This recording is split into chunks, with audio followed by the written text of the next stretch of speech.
Hi കൂട്ടുകാരെ, ഇന്ന് നമുക്ക് വളരെ ടേസ്റ്റി ആയിട്ടുള്ള ഒരു അവിയൽ വെച്ചാലോ? വീട്ടിലുള്ള വെജിറ്റബിൾസ് ഒക്കെ ഉപയോഗിച്ച് ഒരു അടിപൊളി അവിയൽ നമുക്ക് ഉണ്ടാക്കിയെടുക്കാവേ.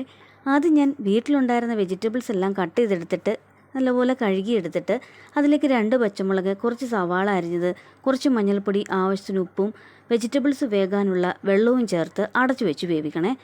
അതിൻ്റെ കൂട്ടത്തിൽ കറിവേപ്പില എത്ര വേണമെങ്കിലും ഇട്ടോ കേട്ടോ.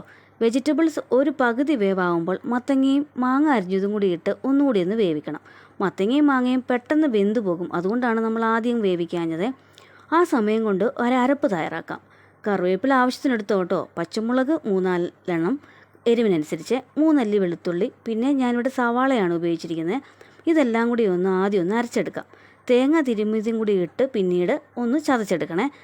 അപ്പോഴത്തേക്ക് നമ്മുടെ വെജിറ്റബിൾസ് എല്ലാം വെന്ത് കഴിഞ്ഞു. പിന്നെ അടപ്പ് തുറന്ന് അരപ്പും ഉപ്പില്ലെങ്കിൽ കുറച്ച് ഉപ്പും തൈരും കൂടി ഇട്ട് എല്ലാം കൂടി ഒന്ന് ഇളക്കി യോജിപ്പിക്കണേ. കുറച്ച് എണ്ണയും കൂടി ചേർത്ത് ഒരു 2 മിനിറ്റ് കൂടി ഒന്ന് അടച്ചു വേവിക്കണം. അങ്ങനെ നമ്മുടെ ടേസ്റ്റി ആയിട്ടുള്ള അവിയൽ റെഡിയായി. എല്ലാവരും ഒന്ന് ട്രൈ ചെയ്ത് നോക്കണം. ഇത് ചോറിൻ്റെ കൂട്ടത്തിൽ കഴിക്കാൻ വേറൊരു കറി ഇല്ലെങ്കിലും കഴിക്കാൻ നല്ല ഒരു അവിയലാണ് കേട്ടോ. അപ്പോൾ എല്ലാവരും ട്രൈ ചെയ്ത് നോക്കിയിട്ട് അഭിപ്രായങ്ങൾ പറയാം. താങ്ക്സ്.